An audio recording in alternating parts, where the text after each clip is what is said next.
On va avoir droit à la plus grosse réunion jamais effectuée sur l'écosystème des crypto-monnaies et ça va avoir lieu aux États-Unis à la Maison Blanche avec l'ami Donald Trump. C'est quelque chose qu'on va surveiller, on vous sortira des vidéos, des contenus dessus, c'est vraiment très important. En attendant, je vais t'expliquer pourquoi il y a cette réunion, pourquoi elle est importante à regarder, et tu vas regarder aussi le contexte économique, le contexte macroéconomique et le contexte tout simple de l'écosystème crypto actuellement. C'est vraiment très important d'être au courant de tout ce qui se passe sur les marchés au moment où je vous parle. Au moment donc où je vous parle, le Bitcoin est de nouveau à rebondir sur les 91 700 à la baisse, d'accord. Donc effectivement, pour l'instant, je vous le dis, on n'a toujours pas refermé le gap de Donald Trump des 73 000, donc c'est vraiment une attente que beaucoup de monde sur le marché on a pour pouvoir repartir. En attendant, tu le sais que on est vraiment dans un bull run. Effectivement, dans le bull run, c'est toujours le bazar. Il y a beaucoup de mouvements à la hausse, à la baisse qui sont assez forts. Et c'est là où justement il faut tenir le coup. D'ailleurs, j'ai vu un truc sur X, mais on a dû vous le remettre. Mais d'ailleurs, abonnez-vous à notre X si c'est pas déjà le cas, parce que on vous remet des contenus absolument tous les jours sur ce qu'il se passe. Alors, la grosse réunion, ça s'appelle le Crypto Summit 2025, donc, et ce sera à la Maison Blanche. Et quand je dis ce sera, mais en fait au moment où la vidéo vous allez pouvoir la voir sur YouTube, c'est le jour même où ça va être posé. Donc il va falloir suivre tout ça au moment même où vous regardez cette vidéo. Il y en a une autre qui va sortir sur la chaîne, bref. Donc c'est le tout premier Crypto Summit qui est organisé par la Maison Blanche sous la présidence de Donald Trump, bien évidemment. Donc c'est le vendredi 7 mars 2025. Et l'événement donc va réunir les plus grandes figures de l'industrie crypto. Alors oui et non, hein, tu vas voir directement que certes il y a des très grandes figures qui sont bien évidemment connues, hein, tu vas voir. Il n'y a bien évidemment pas tout le monde. Il y a des représentants qui vont être du gouvernement obligatoirement, et l'objectif principal du sommet, ça va être de discuter donc des enjeux réglementaires d'une part, même si c'est vraiment beaucoup ça qu'on attend, et stratégique pour positionner les États-Unis. Là, vous le savez, on attend toutes et tous, d'avoir cette fameuse réserve stratégique en Bitcoin qui commence à être mise en place, sachant qu'en plus, c'est rare, mais ils peuvent déjà le mettre en place parce qu'ils ont déjà énormément de Bitcoin. C'est-à-dire qu'en fait, ils peuvent prendre cette décision et ou ils les bloquent là où ils sont actuellement, ou alors tout simplement ils expliquent et ils disent voilà, bon bah bim, ça c'est notre réserve stratégique, un petit peu comme ça l'est à Fort Knox avec l'or, etc. D'accord ? Donc ça c'est vraiment important. Qui est-ce que l'on va avoir donc à ce Summit 2025, Crypto Summit? On va avoir le CEO de Coinbase, donc c'est la base. Tu vas voir qu'il y a pas d'autres gens que des projets des États-Unis. Hein. Bon, aux États-Unis, c'est normal. Bref, donc CEO de Coinbase, Brian Armstrong, bon, ça c'était normal, tout le monde le savait. On va avoir le co-CEO de Kraken, donc c'est pas le CEO que l'on connaît, hein. Celui-là je le connaissais pas vraiment, Ardun Sethi, bref. On va avoir le cofondateur de Chainlink, c'est pareil, celui-là je ne le connaissais pas forcément, Sergei Nazarov. On va avoir bien évidemment Michael Saylor, je l'aurais même mis en premier, hein. Donc anciennement PDG de MicroStrategy, maintenant c'est Stratégie, là, la société. On va avoir le CEO d'Exodus, d'accord, donc ça c'est aussi quelque chose qui est important, hein, JP Richardson, le cofondateur de Paradigm avec Meng Wang, le cofondateur de Multicoin Capital, donc on arrive sur des VC avec Kyle Samani, le CEO de Robinhood. On va avoir le CEO de Bitcoin Magazine, David Bailey. Ça c'est potentiellement des gens qui sont entre guillemets plus intéressants que certains autres parce qu'ils sont moins centralisés sur leur travail, hein, parce que Bitcoin Magazine c'est un peu autre chose, bref. Et on a bien évidemment Zach Witkoff, donc un des cofondateurs de World Liberty Financial. Ça c'est un petit peu la blague du truc, hein, parce que moi personnellement ça je trouve que ça, enfin la vie on s'en fout de mettre ça qui est très nouveau pour un truc qui est aussi important, bref. Ensuite, côté politique, on va bien évidemment avoir David Sacks, hein, ça c'est obligatoire, donc le président du groupe de travail sur les actifs numériques et l'intelligence artificielle. On en a déjà parlé, hein, qu'il avait vendu apparemment ses wallets officiels en crypto, il les a tous, enfin il a vendu ses cryptos pour justement pas avoir donc de, comment on dit là, de que ça passe par des relations doubles sur le truc, là, bref, on s'en fout, je trouve AMO. On a aussi plusieurs membres du gouvernement américain, d'accord, les secrétaires du Trésor, le commerce, les représentants de la SEC, hein, parce que évidemment tout ça c'est obligatoirement mis pour la réglementation qui va être discutée, donc SEC et CFTC, voilà. Donc, grosse stratégie américaine pour les cryptos, hein, donc on le sait, la réserve va être un très gros sujet, surtout confirmer ou infirmer les dingueries que Donald Trump nous a dit par rapport donc à Bitcoin, ça on le savait, mais c'est surtout par rapport à Ether, Solana, XRP et Cardano qu'il va falloir mettre un petit peu des choses à jour, et ça peut, et je vous le dis d'avance d'ailleurs, ça va faire des mouvements énormes sur ce fin de semaine et particulièrement ce week-end, d'accord? Parce que il va falloir mesurer les propos, c'est-à-dire que là, dites-vous qu'Ether, Solana, XRP, mais enfin c'est surtout XRP et Cardano, ils ont explosé face à cette annonce, d'accord? Mais si jamais on sent des tensions aussi, il dit bon, je me suis peut-être emballé, etc., ça va retomber aussi bas que ce que c'était avant l'annonce, voire plus bas, parce que du coup, c'est les mauvaises nouvelles sont souvent répercutées de façon plus importante que les bonnes nouvelles, malheureusement, mais bon, c'est comme ça, d'accord? Ensuite, le deuxième sujet c'est la réglementation, donc avec un gros sujet avec la SEC et la CFTC, savoir comment ça va se passer pour tous les acteurs principaux comme les Binance, etc. Mais bon, il n'y aura pas Binance, hein, il y aura Kraken, Coinbase, Consensus, Robinhood, Yuga Labs, voilà, les grosses boîtes hein, des États-Unis qui sont là-dessus. Et ça va être vraiment une réunion que vous devez suivre. Alors je vous le dis tout de suite, hein, mon associé Alex il va vous expliquer tout ça en fond, en détail, tout ce que vous voulez, donc restez bien connectés sur cette chaîne. Si vous n'êtes pas encore abonné, n'hésitez pas à vous abonner. Si vous voulez faire partie d'une communauté, d'un projet qui n'est pas là pour vous balancer des dingueries comme il y en a certains qui font, à vous chiller tel et tel shitcoin tout pourri, non, nous on est là pour vous montrer comment ça fonctionne, pour vous expliquer un petit peu l'écosystème crypto, l'utiliser, parce que c'est quand même le principal objectif des cryptos autres que Bitcoin, c'est l'utilisation. Bitcoin c'est une réserve de valeur, donc c'est encore autre chose, mais même l'objectif c'est que vous puissiez comprendre comment ça fonctionne, et si vous voulez faire de l'argent facile, sachez que ça n'existe pas, donc cassez-vous, et si vous allez vers ceux qui vous en proposent, vous allez obligatoirement perdre de l'argent, donc voilà, comme ça au moins ce sera dit une fois pour toutes. Bref, on continue avec les autres news qui sont mine de rien très importantes, qui te montrent ce que je te disais au début de vidéo, l'ambiance dans laquelle cette discussion crypto à la Maison Blanche va avoir. Dis-toi que l'ambiance actuellement, elle est extrêmement tendue dans le monde, déjà par des conflits, mais en plus de par des conflits économiques, avec donc bien évidemment les taxes qui sont relancées par Donald Trump, hein, avec notamment ce qui a été remonté fortement, c'est Canada, Mexique, Europe et la Chine, d'accord, donc c'est vraiment très important d'une part, et d'autre part, vous l'avez forcément vu, on a eu de la part de l'Europe quelque chose qui personnellement fait un petit peu flipper, dans le sens où ils se disent on va réarmer l'Europe.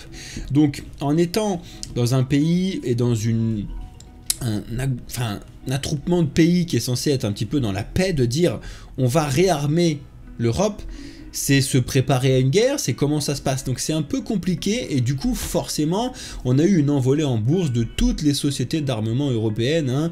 Bien évidemment Thales et Dassault, s'il y a des gens qui avaient un petit peu d'argent placé dans ces actions là, vous avez normalement gagné de l'argent. Encore une fois, ça n'est pas des cryptos, des shitcoins claqués, c'est des grosses entreprises, hein. Donc ça n'a pas fait x100, mais vous avez pu normalement faire des bénéfices qui sont entre guillemets importants. Mais à voir comment ça va être mis en place et à surveiller. On a bien évidemment les remboursements de FTX qui continuent, qui ont été mis en place depuis le 17 ou le 18 février. D'ailleurs, si vous voulez aller les suivre, les faire, etc., n'oubliez pas d'aller sur les bons endroits pour récupérer votre argent. C'est vraiment très important. Moi c'est en cours, je ne l'ai pas encore reçu, hein, pour vous le dire. Bon, j'ai pas énormément parce que j'avais sorti les plus gros avant ça, donc heureusement j'avais pas grand chose, et puis j'avais pas laissé des gros coins dessus, pas de bitcoin, pas de trucs comme ça, donc j'avais laissé quelques Ethers, et j'avais des POW Ethers à l'époque du minage que je faisais. Bref, on s'en fout, mais du coup ça m'a fait rire de revoir encore ce coin. Bref, on s'en fout.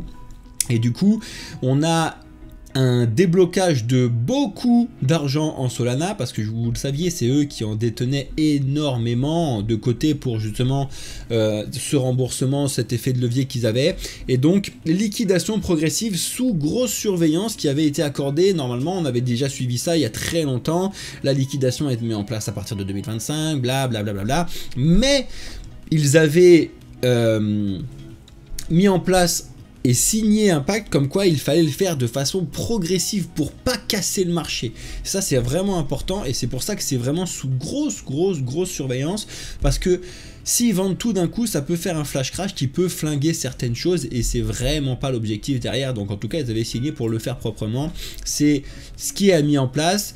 Après il y a quand même des grosses liquidités qui sont mises en vente, et il faut qu'il y ait les acheteurs à côté, sinon bah, ça baisse, hein, bien évidemment. Coinbase, vraiment, ils ont pour objectif de révolutionner le monde de l'écosystème crypto, etc. Et ils sont placés aux États-Unis. Ils ont, on va dire, tous les voyants au vert de leur côté pour faire leur développement. C'est-à-dire que c'est eux qui s'occupent des ETF, d'accord? Ils sont très proches de la Maison Blanche, de la présidence sous Trump. Ils sont aux États-Unis. Ils font beaucoup d'argent. Par contre, ce qui est intéressant, c'est qu'ils veulent vraiment la relancer, ou du moins lancer la tokenisation, la partie RWA, etc. Ils veulent révolutionner pour l'instant la partie boursière avec la tokenisation de son action, d'accord, à savoir le coin. Et l'idée, c'est de pouvoir tokeniser l'action. Parce que pour ceux qui ne le savent pas, quand vous arrivez dans le monde des actions, une action, c'est pas divisible de base. C'est-à-dire que si tu veux acheter une action Tesla, bah, tu vas acheter au minimum une action Tesla, tu ne veux pas acheter un fragment d'action Tesla, d'accord?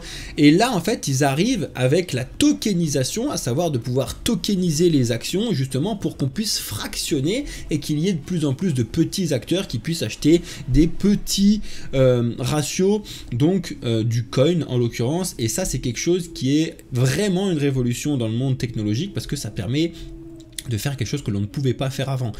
Surtout dans la bourse traditionnelle, parce que ça pour le coup, ceux qui sont dans l'écosystème crypto, vous le savez très bien, on peut le faire depuis très longtemps. Bitcoin, t'as pas besoin d'acheter Bitcoin par Bitcoin, tu peux acheter des jusqu'à 8 après la virgule pour pouvoir récupérer un Bitcoin. Donc je pense qu'on est large, ok? Ensuite, le bazar de Bybit est toujours présent, d'accord? Dites-vous que le hacker, ou les hackers, hein, donc le groupe Lazarus qui a récupéré 1,4 milliard en Ethereum, eh ben, il a blanchi quasiment la totalité des fonds volés. Donc c'est-à-dire que Bybit a récupéré les fonds, remboursé tout le monde, ça c'est clair, mais il y a quand même 1,4 milliard qui est là, qui a été mis sur les marchés, qui est comme ça, point, qui a été volé, ça c'est fait, d'accord? Ils ont utilisé Torchain, bien évidemment, hein, pour pouvoir brouiller les pistes, hein, comme vous le connaissez ou pas, mais en tout cas c'est une solution qui existe, ok? Ensuite, du coup, Bybit a demandé la restitution des frais qui ont été perçus par DAO Paraswap, hein, à cause du hack, parce que forcément, il y a eu des frais à cause du hack qui déclenchent du coup un méga débat sur la décentralisation et les principes de la finance décentralisée.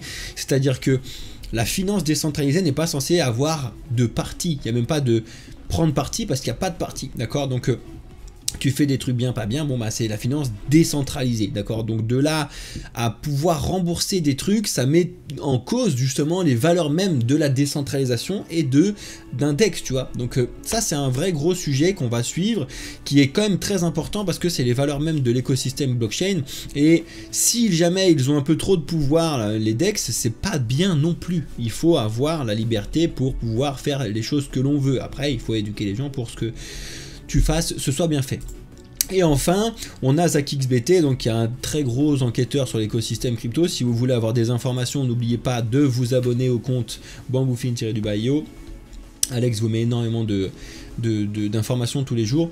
Et du coup, en fait, là, il est arrivé sur un point important de la part de Circle, parce qu'en fait, ça fait polémique aussi, parce qu'en fait, Circle n'arrive pas pour l'instant à bloquer, alors c'est pas beaucoup tu me diras, mais c'est bloqué 115 000 balles en USDC qui étaient directement liés au hack de Bybit, et normalement en fait ils sont censés pouvoir le freeze, le bloquer, les geler. Et en fait, là, il t'explique pourquoi ils n'arrivent pas à le faire. Alors que Tether a réussi à le faire pour 106 000 balles en USDT, etc. Bref, donc voilà, ça met en place un petit peu des choses qui, pour moi, sont vraiment pas négligeables et que vous devez pas forcément connaître dans les détails. Je vous demande clairement pas d'aller chercher la technique, la techno là-dedans, c'est pas le but, mais de comprendre macroéconomiquement parlant comment ça fonctionne rapidement pour savoir évoluer dans l'écosystème crypto. C'est la base, c'est à dire que tu sais comment fonctionne ta carte bleue quand tu vas payer n'importe quoi, tu sais ce qu'il y a à peu près derrière, donc ça te permet de l'utiliser en connaissance de cause. Là, le problème que j'ai, c'est que les gens déjà n'utilisent pas l'écosystème crypto, puis ceux qui l'utilisent ne savent pas réellement ce qu'ils font, et c'est vraiment un vrai problème. Bref, ensuite, ça c'est vraiment important, parce que ça c'est clairement quelque chose que j'ai à cœur de développer avec les entreprises en France, d'accord? Encore une fois, je le rappelle, mais c'est pas grave, je sais que c'est compliqué, c'est tendu en ce moment et qu'au niveau d'entreprise c'est compliqué, mais en tout cas si vous avez une entreprise, envoyez-moi un mail à contact, donc comme ça se prononce, @bamboufine.io, et puis je vous expliquerai un petit peu ce que je peux faire pour votre entreprise. Bref, mais du coup, une société quand même cotée au Nasdaq, donc c'est quand même une grosse société, a lancé donc la première, je mets des gros guillemets parce que c'est pas la première à faire ce genre de choses, mais c'est la première trésorerie d'entreprise publique en Ethereum. C'est-à-dire que voilà, il y a une partie de leur trésorerie qui va être donc achetée et investi en Ethereum et rendu public pour montrer en fait l'exemple à tout le monde que c'est possible, que vous pouvez le faire en tant qu'entreprise, mais surtout que c'est possible à la rigueur. Tu vas me dire pourquoi pas, mais qu'est-ce que j'en ai à foutre? Ce qui est important, c'est que ça va vous apporter des choses pour votre entreprise. C'est-à-dire que c'est intéressant de le faire avec une entreprise, pas en tant que personne. Ok? Si vous avez des questions, contact@bamboufine.io. Bref. Donc du coup c'est Bionexus Gen Labs qui a fait cette nouvelle, on va dire ça comme ça, gestion de trésorerie avec des crypto-actifs, des crypto-monnaies, en l'occurrence Ethereum. Bon, Coinbase, maintenant qu'ils ont été relaxés de la part de la SEC, ils ont fait une demande justement de savoir, alors c'est impossible de le savoir concrètement, mais c'est quand même intéressant de savoir combien la guerre anti-crypto de Gary Gensler a-t-elle coûté aux contribuables des États-Unis, parce que c'est important de pouvoir arriver avec des bons arguments vendredi en disant bon les gars, la réglementation, on est pour, pourquoi pas, mais vous faites n'importe quoi, et après vous revenez dessus, voilà, résultat des courses, ça vous a coûté tant de milliards. Et ça, c'est un vrai sujet, tu vois, de leur expliquer concrètement, paf, quand on fait n'importe quoi, ça coûte tant de milliards qui ont disparu pour rien du tout, et ça, c'est vraiment important. Donc, je pense que concrètement, il n'y aura pas de réelle, vraie bonne réponse, mais au moins d'avoir une espèce de grosse fourchette, ça peut être important. Sachant que, bon, Gary Gensler, il a dégagé, maintenant on a quelque chose quelqu'un de très crypto-friendly. Vous connaissez mon problème que j'ai avec la politique, c'est que là, bon, bah, quand ça changera, si jamais ça change dans X années, ça peut revenir moins, pas bien, etc. Donc, voilà, bref. L'un des textes les plus répressifs et dangereux de ces dernières années, ça c'est une citation directe, parce que effectivement on a l'entreprise Signal qui menace de quitter la France. Alors pour ceux qui ne savent pas ce que c'est que Signal, ça avait fait énormément de bruit il y a de cela quelques années maintenant, quand on avait appris que Facebook rachetait tous les trucs, là, WhatsApp, machin truc, etc. Et que du coup, potentiellement, bah, ça arrivait sur les serveurs de Facebook qui sont des serveurs éclatés, qui sont pas cryptés, etc., etc. Et Signal avait fait du bruit à ce moment-là parce que du coup, c'était une messagerie cryptée, d'accord? Et du coup, ça fait beaucoup de bruit parce que vraiment...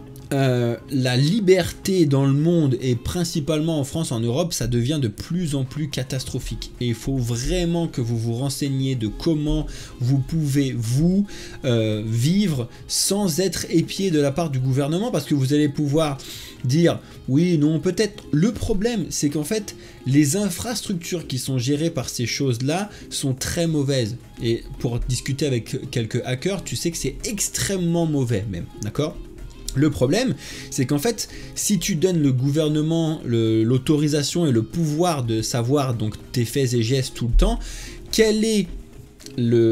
n'importe quel hacker peut pouvoir se connecter à ces données-là en étant à côté de chez vous et savoir où est-ce que vous êtes, quand est-ce que vous y êtes, qu'est-ce que vous avez acheté, où est-ce que vous avez vos investissements, combien vous avez d'argent, etc. Et là, c'est un vrai gros problème. Alors bien évidemment, si tu es un tout petit, que tu n'as rien et que tu gagnes le SMIC, etc., il n'y a personne qui va venir t'embêter, bien évidemment. Mais pour ceux qui gagnent peut-être un petit peu plus, ou même pour ceux qui ont fait un investissement d'une vie sur une voiture ou je sais pas quoi, ils risquent d'être mis du coup en lumière malgré eux. Donc il faut vraiment faire attention, et la liberté c'est très très important.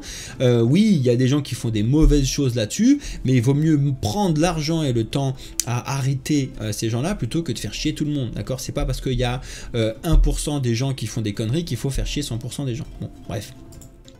Ensuite, ça c'est l'autre dinguerie, je vais pas rester longtemps parce que ça fait très longtemps que je vous l'explique qu'en France on a des vrais gros problèmes de gestion financière, et ça c'est même le gouvernement. Donc le taux d'intérêt de la dette française a explosé à 3,51, c'est un record depuis 2011. Donc bref, si tu veux savoir un petit peu le bazar que c'est, je t'invite à regarder un petit peu et te renseigner en ligne, mais c'est vraiment catastrophique. Bref. L'AMF en France impose de nouveaux frais aux plateformes françaises.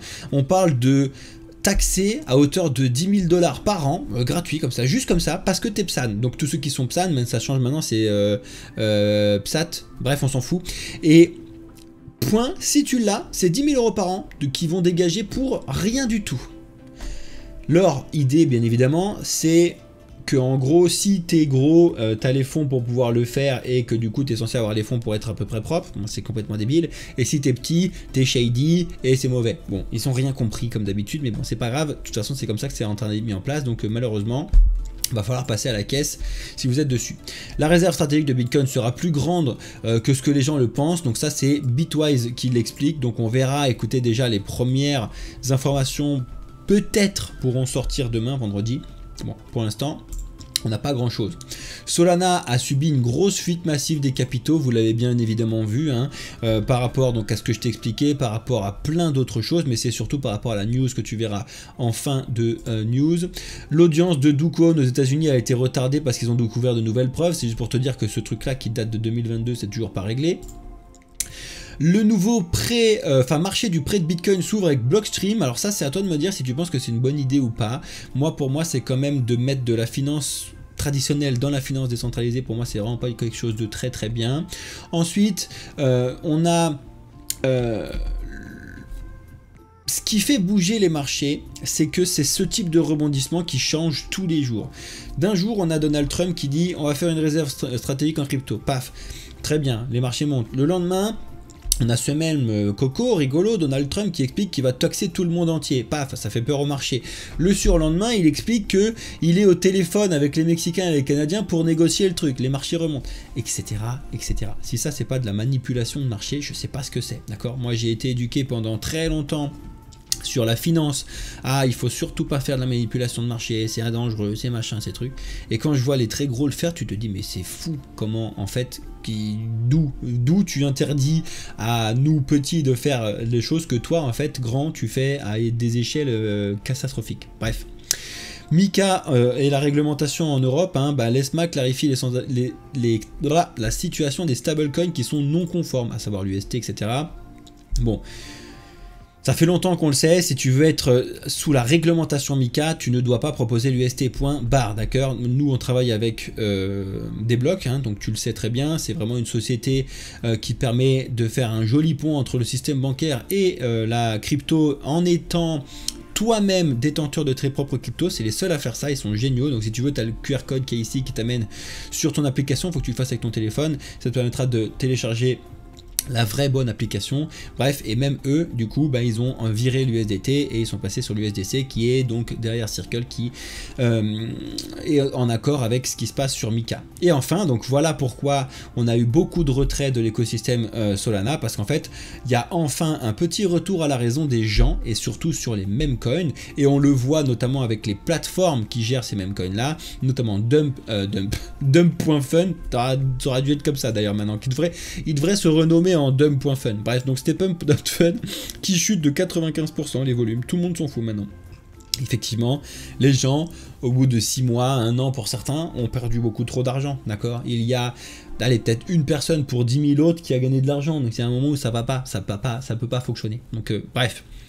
On est bien évidemment donc dans un retour sur le marché rouge. Au moment où je vous parle, Bitcoin est aux alentours des 88 000 $ et en chute. Et là, c'est la laine complète, enfin on est en attente, pardon, de la décision qui va être prise à la Maison Blanche on va voir à quelle sauce on va être mangé. Je pense qu'il va y avoir de très bonnes nouvelles et je pense qu'il va y avoir de très mauvaises nouvelles.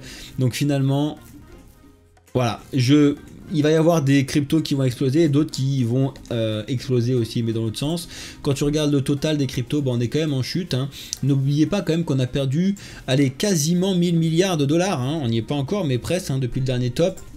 Le total des cryptos sans Bitcoin, sans Ether, s'en sort à peu près bien, on va dire ça comme ça, et c'est les mêmes qui prennent le plus cher en ce moment. La dominance est toujours très très haute. Ethereum passe à Bitcoin, c'est une catastrophe, et en général, certains autres, pour ne pas citer ADA, qui s'en sort un petit peu mieux, et XRP par rapport aux choses que je vous ai expliquées, mais finalement même eux prennent une belle petite claque aujourd'hui, et c'est bien normal.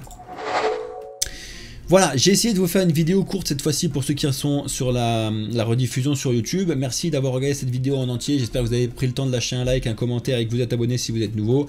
En attendant, je vous souhaite une excellente journée, soirée ou nuit. Je reste avec tous les autres qui sont en live. Ciao les amis sur YouTube.